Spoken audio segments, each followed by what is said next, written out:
I was born in England and brought up in England, and I went to the University of Oxford and took my first scientific examinations there, and I did my doctorate in the University of Reading in England in organic chemistry. And then I went during the war as technical assistant to Imperial Chemical Industries in Billingham in North England. And after I'd finished that, I went back into the medical field in the University of London at Middlesex Hospital Medical School. And there I worked for 5 years in cancer research. And I was then invited to Switzerland and developed anti-tuberculosis drugs and anesthetics and anti-lepra drugs. And then I was called to the University of Geneva, where I taught chemotherapy and pharmacology to medical students for 9 years. And after I'd been in Geneva, I went up to Norway for 2 years to teach pharmacology to medical students. And then I went to America, to the University of Illinois for 5 years as professor of pharmacology. And then I went to Turkey for 2 years as professor of pharmacology there. And the years have run on now, and that'll be enough, I think. You wrote, beside your scientific articles, some books about evolution, I think, which were very hard to get printed for you. How come? Well, it's sometimes difficult to get work into print which doesn't agree with the establishment. The establishment is neo-Darwinian and materialistic, and I am neither neo-Darwinian nor am I a materialist, and so my views on evolution are not, shall I say, seen very kindly in the eyes of certain people in the establishment. But we did get them published, and they have pretty well flooded Europe and America now, so we won in the end. You're against evolution. On what basic grounds? On purely scientific grounds. Such as? There is no evidence whatsoever in any science that matter will organize itself. And the basis of evolution is that spontaneous generation took place, that matter, by chemical evolution, organized itself up to the state when it could live. You must have a certain state of complexity for a molecule or molecules to live. You need at least 800 macromolecules to live. There is no evidence that matter left to itself, even when fed with energy, will organize itself up to that state of complexity, or indeed any state of complexity. So that biogenesis, spontaneous biogenesis, could not take place. Now, Pasteur proved that over 100 years ago, that spontaneous generation did not take place. That is, the spontaneous self-organization of matter just does not occur. It's a scientific fact and supported by the second law of thermodynamics.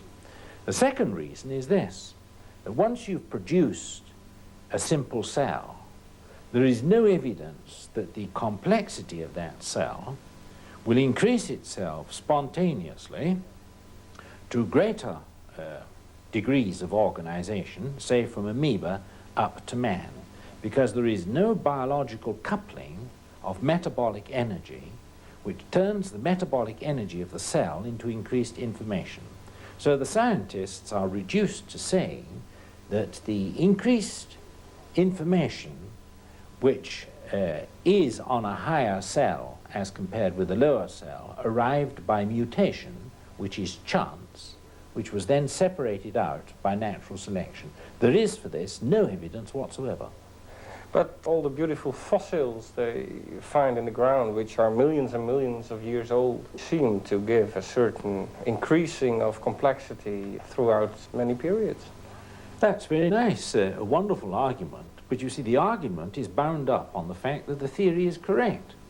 You date your geological formations on the fossils which are in it. And you say, because the fossils are old, the formation is old, and the fossils are old because the theory is right. So you take the theory to prove the theory, which is circular reasoning. The ordinary dating of an ordinary piece of geological formation is done solely on the fossils in it. Well, if you say the fossils are old, then of course they must be old. You've said it, and that's all you proved. Nothing else. But how come the Leakeys find such tremendous old skulls in Tanzania and Kenya and... Well, now, I've followed Leakey's work very carefully for the last 10 years, and I admire Louis Leakey very much, who died recently. And his son, of course, is doing good work too. But because you find animals that are between the stages of development of us and the higher apes, that's no proof that they developed from ancestors of ours or vice versa. I mean, the fact is this, that species are all dying out today everywhere. Our job is to prevent the dying out of species. And I believe that the original creation contained far more species and stages than we now have. Now, some of those that Leakey found are obviously between us and the apes, if you like, but there's no proof that one species ever merged into another. Hinshelwood proved that years ago in Oxford. He was my professor of physical chemistry. He produced millions of stages of development of various bacteria in the hope of changing one bacteria into another. And he always came up against a species border which could never be crossed. But I think there are good points for evolutionists. Take, for instance, the similarities between all living cells. All living cells have the same genetic language, and in that respect they're all similar. But the similarity there is a similarity of conception. And a similarity of conception does not mean that they're genetically related, the cells. Now, I can prove that to you quite easily, perfectly simple.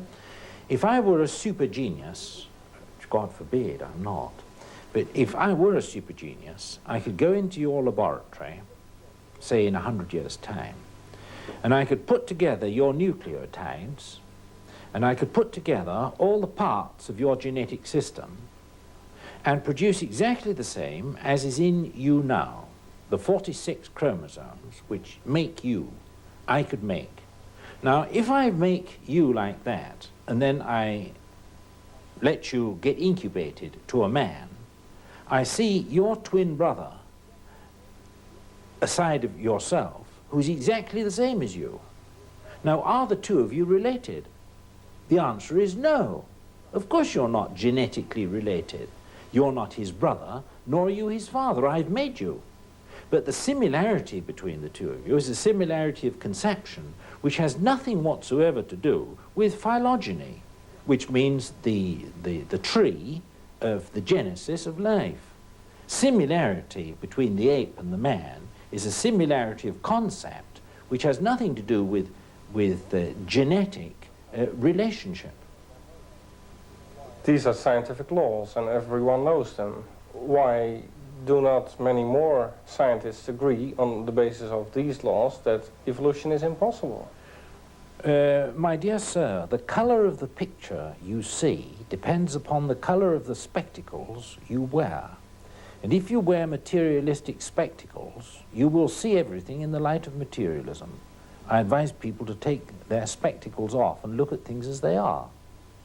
The reason why people believe in materialism is because they see everything in the light of the materialism in which they believe, and so they're lost. Why do people want to believe the evolution theory? It's quite plain why. Huxley, the great evolutionist and the atheist, said why. He said how grateful he was to get out of the necessity of fearing some great creator behind the universe and to know there's nobody there who will ever call him to account. He said the relief of coming to that conclusion was simply inexpressible. It is a very great thing to remember that every idle word that we say and every bad deed that we do is going to be called up sometime into the universal think tank. And people like to be freed from that responsibility. They like to be able to do as they like. Do you think that it's possible to combine the biblical account on creation by God with the evolution theory by saying the days were periods or something like it? Well, now that's a very good question. Let me give you the answer of the evolutionists. Huxley said, I think it was Julian Huxley, if it wasn't Julian, it was Aldous, one of the two, said that one thing we are sure of, that you can't believe in the Bible if you believe in evolution. The reason is, of course, quite simple. The Bible says in the Old Testament as well as in the New that the world was made and biology was made by a logos, that is by word or by thesis or conception or idea. That is, there's an idea or teleonomy behind the world and behind biology. Now, Darwin, and the evolution theory, says that there is no word or logos behind biology, but that it's all chaos or randomness or chance. Now, if randomness made the world, then intelligence didn't, because intelligence leaves nothing to chance. The opposite of intelligence is chance, and the opposite of chance is intelligence. So evolution says that chance made it. If evolution is right and chance made it, then God didn't. But could not have God used the method of evolution to make all things? Couldn't he have created the original matter with the possibility to develop itself from that starting point on? Well, if that's the case, then all the information to build, say, the amino acids and the nucleotides of life, all the information was contained in the original amino acids and in the original carbon, hydrogen, oxygen, nitrogen atoms. Now, the scientists know, we've examined the nucleus and the atoms long enough now, we know that the information required to build, say, the optical activity of a nucleic acid does not reside in the molecules which make up that nucleic acid. You can put the information in, but the information is exogenous and not endogenous. That is, the information to build you does not reside in the few elements of which you're made. That's the difficulty, and you can say it till the cows come home, that the information was there, and everybody knows that it isn't true, because the second law of thermodynamics denies just exactly that. Can you prove God created the world? Well, you can prove that information does not arise spontaneously. And information is an entity which you've got to take seriously. You can prove that if you have so many billions of atoms of carbon, hydrogen, oxygen, and nitrogen, and phosphorus in a test tube, you can show that they don't go in for any self-organization. Now, we have self-organization. And organization from self comes from the fact that information has been injected into those molecules. The whole question is, where did that information come from? The information that we know of always comes from what we call life. So I believe in a living God, a God who is alive, because only life can give information.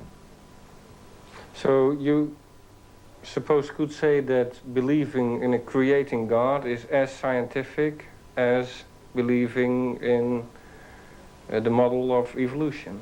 No, I wouldn't. I should say believing in the model of evolution flies in the face of all science. I wouldn't admit that point. I should say I'm not being dogmatic, I'm merely following the laws of science such as I've learned them and practiced them for over 40 years, that you cannot have a creation of something new from nothing. You see, we've descended into a scientific socialism. Socialism is very popular today because the socialists think they can offer something for nothing. And the scientists today think they can offer something for nothing. and you can't. You go bankrupt on it. And our science is going bankrupt on it today. You can see that. We're producing more and more scientific information without producing the morality in science which is capable of dealing with the information. And we're rapidly producing the state where we shall destroy ourselves because of this simple fact that science cannot produce what we need to govern the inventions we make. Do you believe in what the Bible states in Genesis 1 about creation? I do.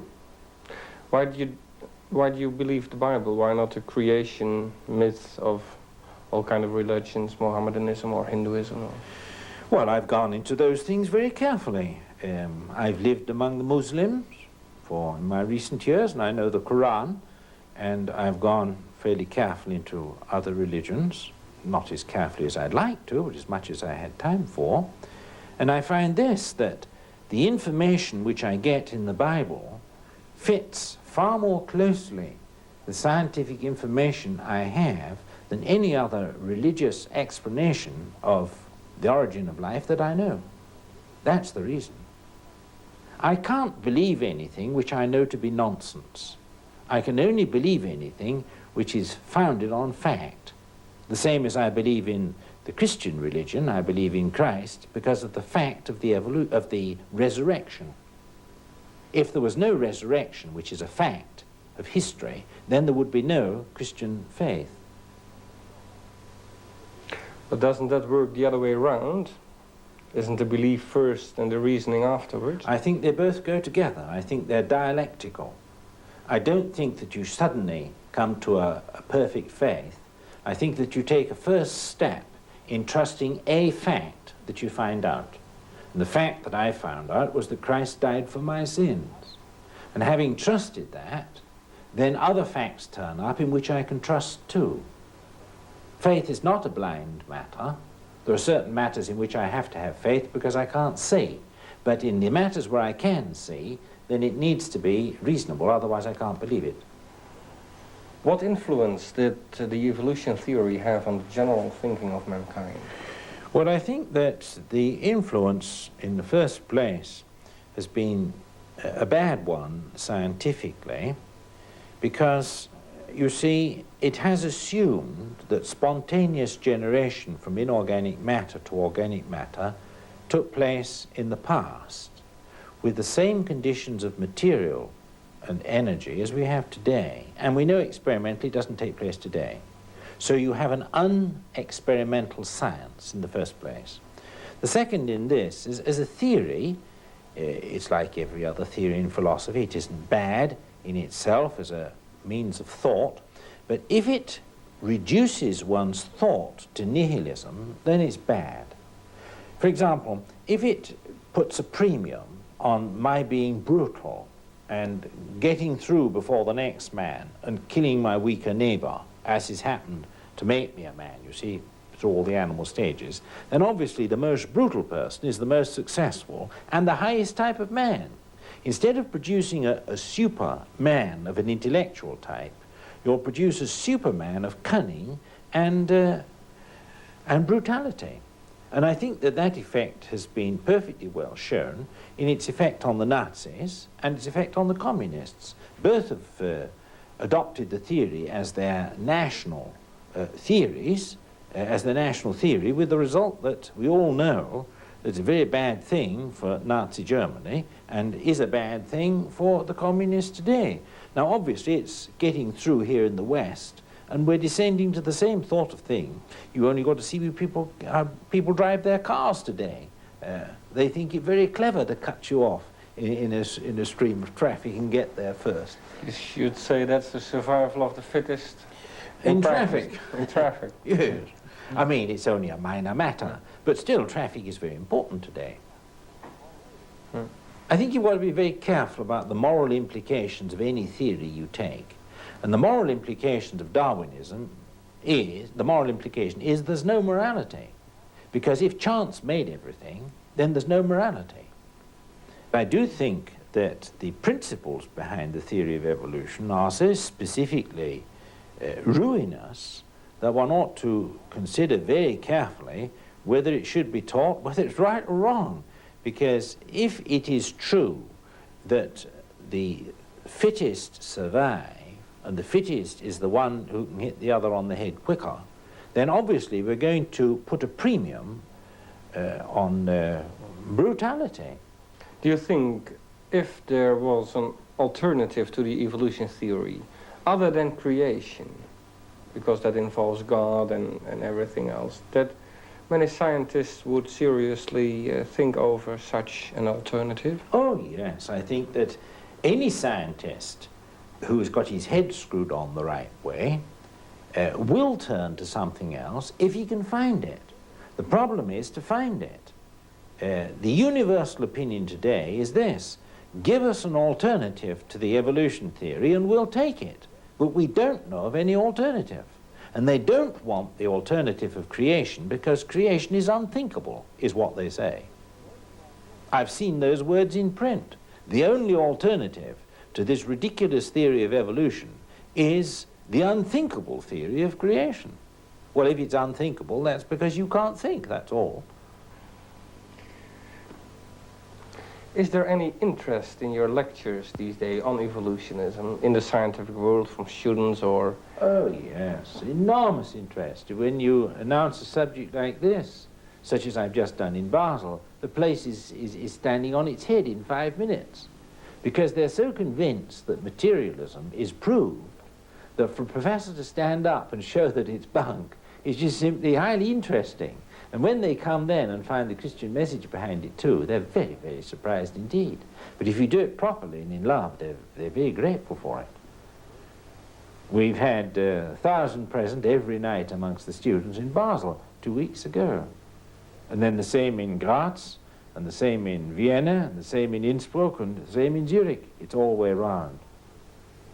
So you think the days may be over that Christian people are mocked at when they like to stand on the Bible? Oh, I don't think that the days of mocking are over, because you will always find people that mock at anything of the nature of Christianity.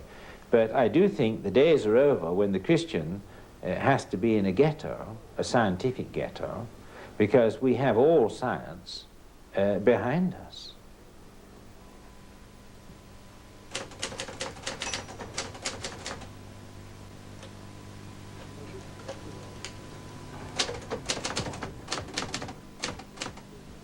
Aldus professor Wilder Smith.